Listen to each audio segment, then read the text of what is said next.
Last but certainly not least haben wir heute oder freue ich mich, dass wir nochmal auf das Thema Personal eingehen können. Das ist ein bisschen leider kurz gekommen. Wir hatten ein paar Vorträge hier zu dem Thema, aber das Thema Personal spielt im ÖPNV bzw. bei den Busbetreibern natürlich eine große Rolle. Das Thema Fahrermangel, das haben wir ja schon besprochen, aber wir haben vor allen Dingen auch damit zu tun, dass uns eben auch geeignetes Personal in der Software- und Hardwareentwicklung fehlt. Also die Problematik, die wir eben haben, wie kriegt man die besten Angestellten heutzutage noch in sein Unternehmen hinein? Denn die haben ja viele unterschiedliche Angebote und das gilt eben auch, dass der ÖPNV und die Busbetriebe hier mit ganz großen Playern wie Google oder sonstigen Leuten konkurrieren. Also wie kriege ich die rein? Und wir haben einen tollen Experten dafür, Ali El-Khami. Er ist Geschäftsführer, CEO, ne, von Agency, Gründer auch. Und der hat uns jetzt etwas mitgebracht und erklärt uns, wie man das schafft, wenn man ein eigenes Unternehmen hat, wie man die allerbesten Angestellten in sein Unternehmen reinlockt. Viel Spaß. Ja, vielen Dank erstmal für die nette Einleitung.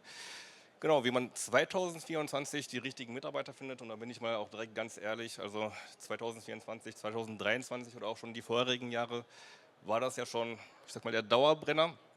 Und auch unter den 7 Schlüssel sind viele Schlüssel dabei, die man auch schon in den letzten Jahren gebraucht hat oder benötigt hat. Und hier ist es halt enorm wichtig, erst recht jetzt einzusteigen, ja, weil sich auch die ganze Thematik immer weiterentwickelt. Aber bevor ich jetzt erzähle, was sind die 7 Schlüssel, was sind die richtigen Schlüssel, ja, um die Mitarbeiter heutzutage zu gewinnen, will ich auch einmal kurz erklären, warum ich überhaupt die Berechtigung dazu habe, ja, dazu was zu erzählen.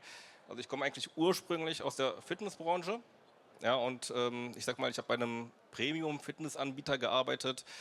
Das war im Grunde der Marktführer in dem Bereich, war dann schon in jungen Jahren im Management und ja, ich war das Mädchen für alles. Ja. Also ich habe mich ums Personal gekümmert, um Neukundengewinnung gekümmert und habe da gemerkt, okay, ja, wenn ich das da schon alles hinbekomme, warum mache ich das nicht für mich selbst?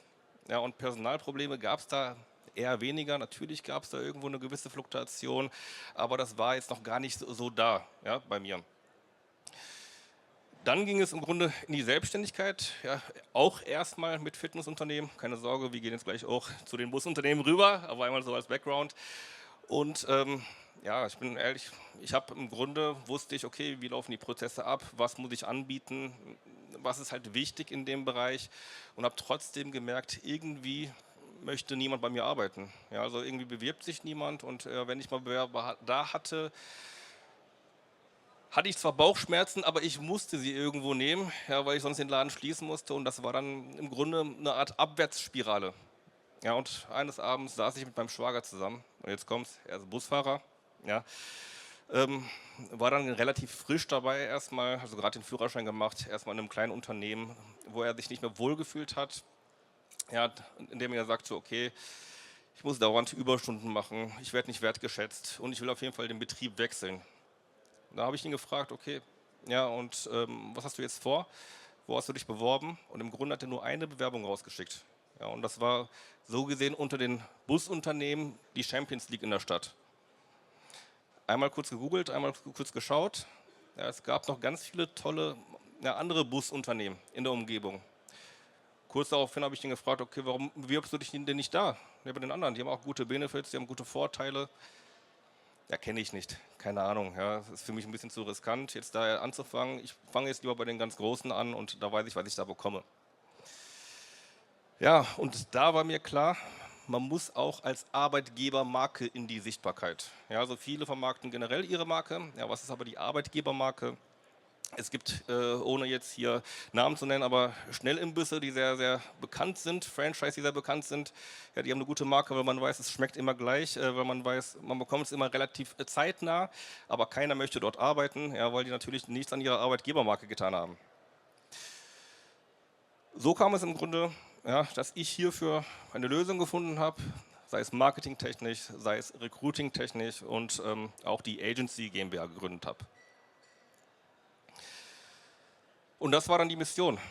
Ja, wieder den Unternehmer zurück ans Steuer bringen. Und damit meine ich jetzt nicht, dass alle wieder im Bus sitzen sollen und wieder selber fahren sollen, ja, weil sie keine Mitarbeiter haben, sondern das Unternehmen wieder steuern zu können, indem man wirklich kalkulieren kann, ja, wenn ich beispielsweise Linienbündel dazu gewinne, ja, und wirklich viele Fahrer benötige, welche Zeit kann ich einkalkulieren? Ja, wie lange brauche ich wirklich, bis ich dann 5 bis 10 oder 15 Fahrer habe? Und dafür habe ich hier ja mal die 7 Schlüssel, ja, die ihr auch selber nutzen könnt, um wirklich zeitnah Mitarbeiter zu finden. Erstmal geht es im Grunde um die richtige Plattform. Ja, wenn ich Mitarbeiter suche, welche Plattform nutze ich heutzutage? Sehr, sehr oft sehe ich noch ja, Plattformen wie, ja, dass man in Zeitungsannoncen ja, irgendwas schaltet, was heißt schalten, ja, oder halt, dass man über eBay Kleinanzeigen oder sonstiges halt reingeht. Jedoch müssen wir schauen, ja, wenn wir jetzt auch die Gäste in den Bussen anschauen, ja, was haben die meistens in der Hand? Ja, das ist nicht die Zeitung, die sie meistens in der Hand haben.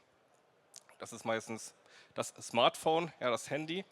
Und hier müssen wir natürlich schauen, okay, ja, wenn ich aufs Handy möchte und auch bei den richtigen Kandidaten aufs Handy möchte, welche Plattformen sind hier die richtigen Plattformen?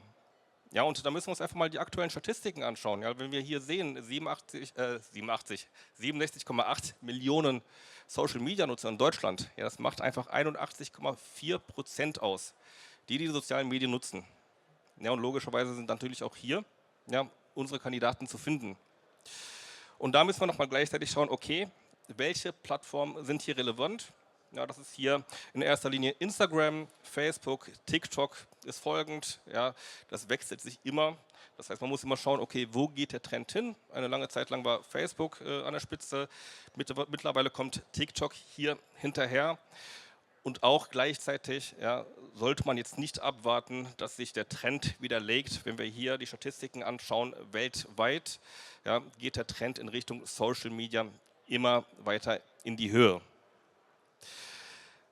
So, es reicht aber jetzt nicht, natürlich nicht zu wissen, okay, ich muss Social Media nutzen, sondern es geht auch darum zu wissen, ja, was wollen meine Fachkräfte sehen? Und dabei geht es um den Aufbau einer Stellenanzeige oder einer Werbeanzeige. 4 von 10 Fachkräften, ja, da geht es um fehlende Informationen, ja, warum diese sich nicht bewerben. Sprich, wenn wir nicht die richtigen Informationen in den Stellenanzeigen haben oder in den Werbeanzeigen haben, verlieren wir hier gleichzeitig 40% ja, der potenziellen Kandidaten. Oftmals sehe ich Stellenanzeigen mit, wir suchen und du musst das und das und das alles mitbringen. Hier muss man sich wieder reinversetzen. Das heißt, der Kandidat möchte natürlich herausfinden, was könnte ich denn da bekommen, was ist das für ein Arbeitgeber, ja, was könnte ich hier für Vorteile haben im Gegenzug von anderen Arbeitgebern. Und da sehen wir mal den Unterschied ja, zwischen Stellenanzeigen, die immer noch sehr, sehr häufig selbstständig geschaltet werden, ja, und zwischen einer Werbeanzeige, die man hier schon mal kreativer gestaltet.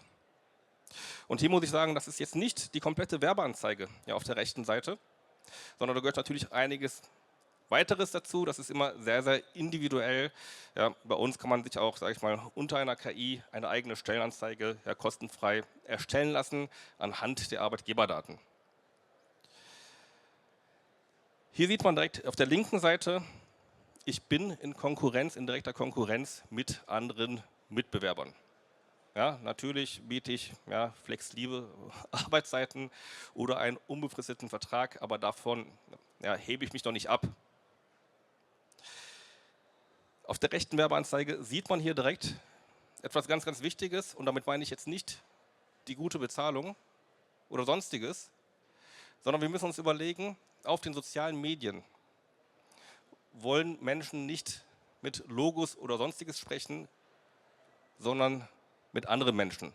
Ja, nette Gesichter, sympathische Gesichter, das spielt hier eine große Rolle. Dass man sieht, okay, ja, wie schauen die aus, ja, wie sympathisch sind die mir gegebenenfalls. Und dann spielt es natürlich noch eine Rolle, eine direkte Ansprache. Ja, und was könnte ich hier, ja, wie zum Beispiel bei den roten Doppeldeckern in Hamburg, ja, für Vorteile haben.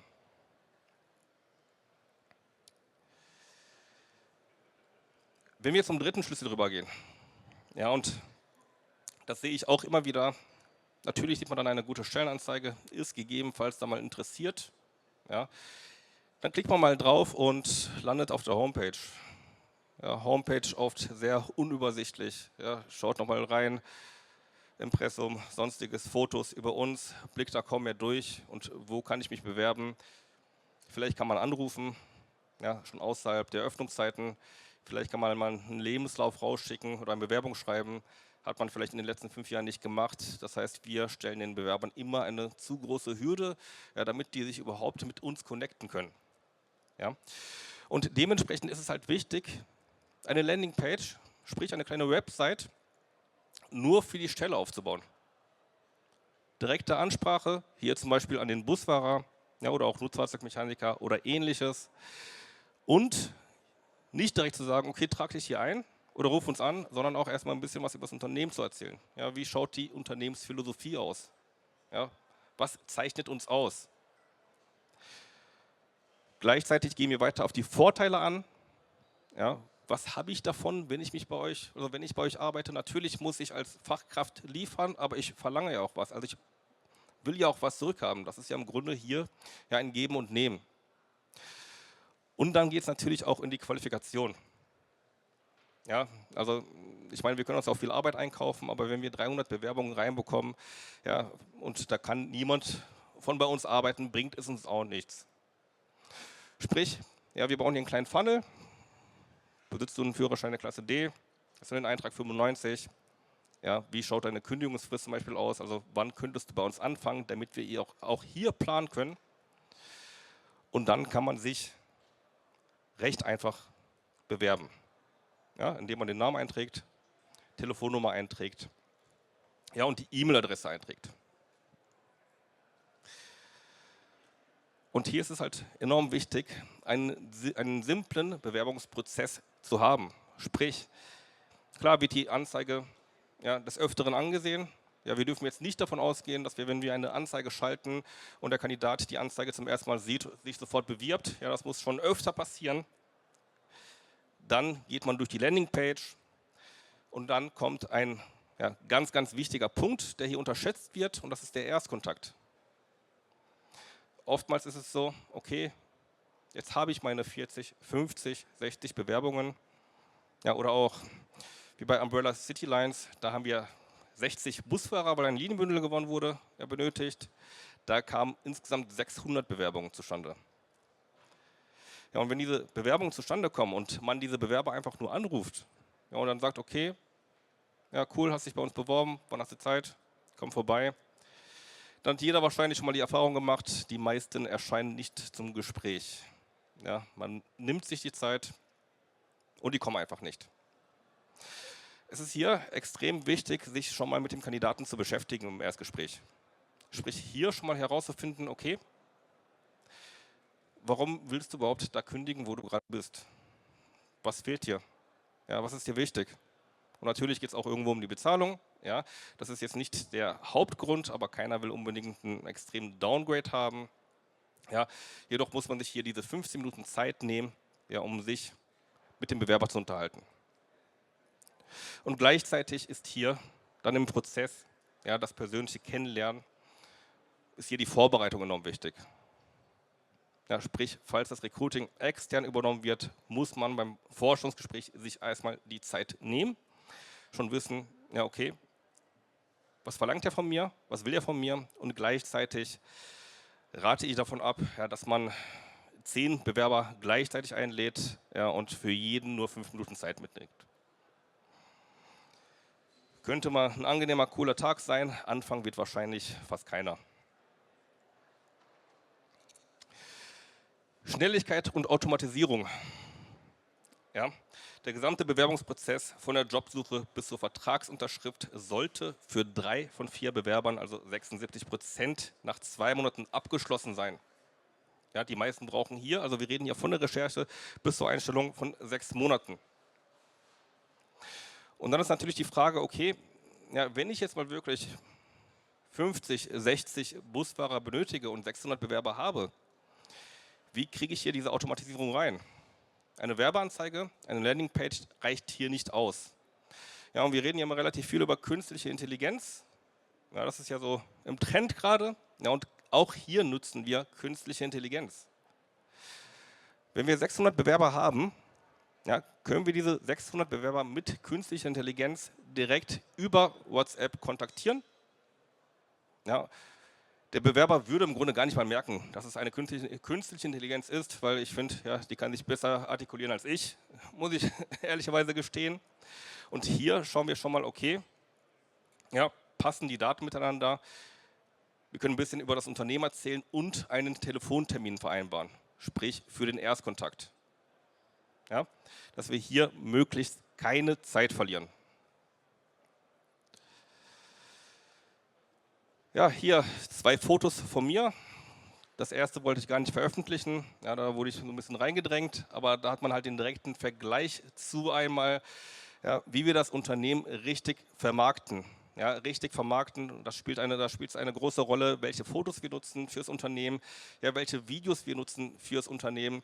Und vielleicht, ja, ist der Herr mit dem Kaffee erstmal sympathischer, ja, aber er ist nicht wirklich professionell und ich will halt bei einem professionellen Arbeitgeber arbeiten. Ja. Dementsprechend ist es halt äußerst wichtig zu schauen, ja, welche Fotos, welche Videos habt ihr und wirklich auch in diesem Sinne da rein zu investieren.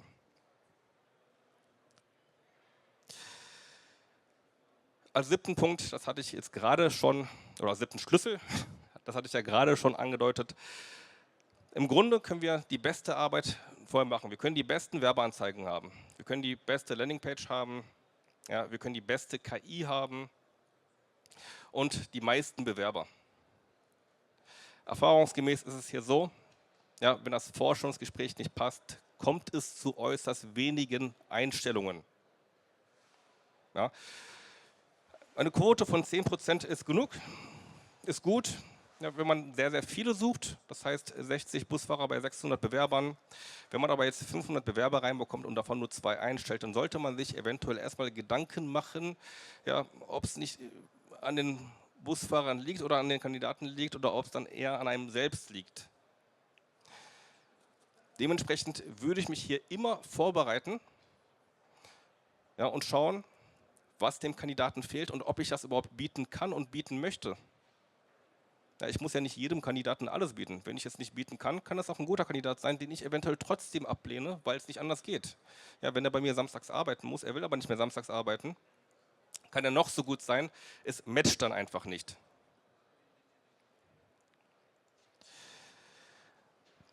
Also nochmal kurz zusammengefasst, ja, die 7 Schlüssel ist einmal die richtige Plattform, die richtige Reichweite und da haben wir ja gesagt, Facebook und Instagram ist aktuell in dem Sinne die richtige Plattform.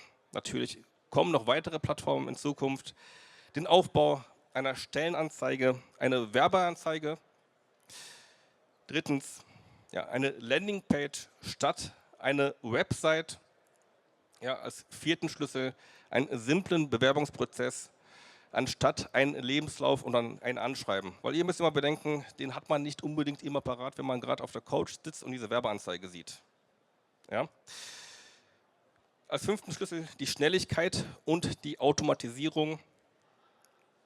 Und wir müssen lernen, als Arbeitgeber das Unternehmen mit der Arbeitgebermarke auch richtig zu verkaufen. Ja. Und abschließend das Vorstellungsgespräch. Wenn man diese 7 Schlüssel beherrscht, ist es im Grunde sehr unproblematisch, ja, nachhaltig immer wieder Mitarbeiter und gute Fachkräfte einzustellen. In diesem Sinne, wir haben bei uns auf der Website eine künstliche Intelligenz, ja, und da könnt ihr wirklich eure Stellenanzeigen kostenlos aufbauen, indem ihr ein paar Infos eingebt. Ja, unsere KI auch mal gerne am Stand testen, wie diese funktioniert. Diese KI wird dann auch eure Homepage einmal scannen. Ihr könnt mit der schreiben über WhatsApp, ja, und die kann euch alles innerhalb von Minuten über euer Unternehmen erzählen.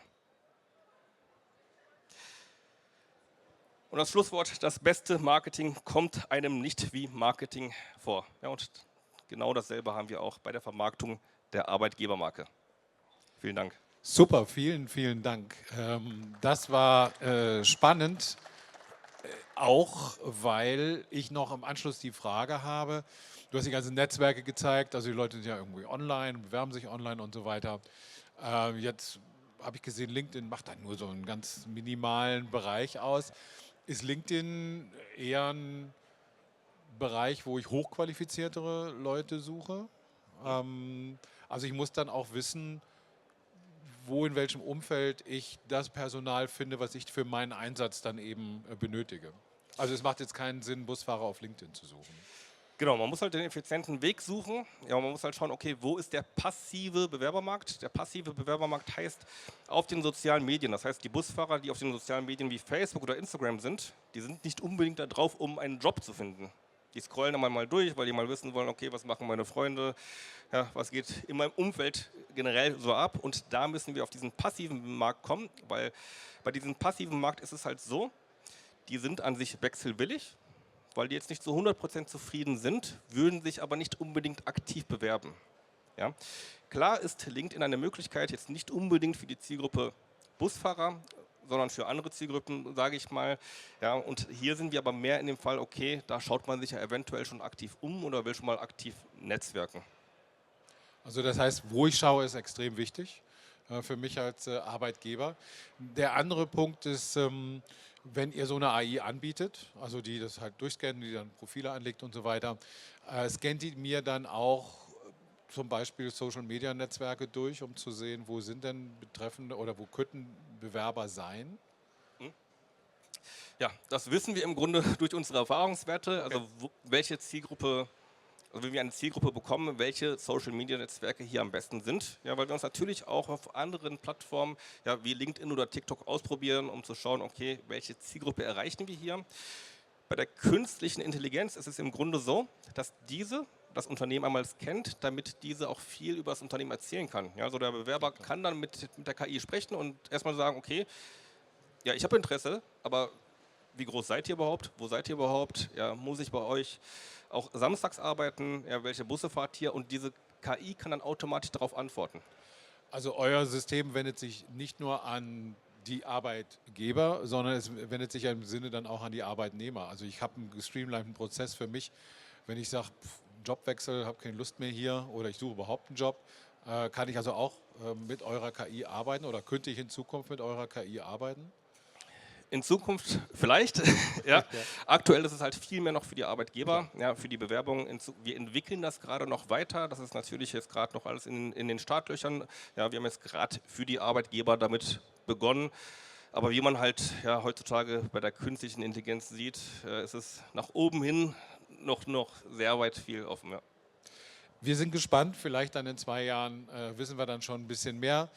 Vielen Dank für den Vortrag und vielen Dank für die Vorstellung von dem Startup. Dankeschön. Ja, vielen Dank.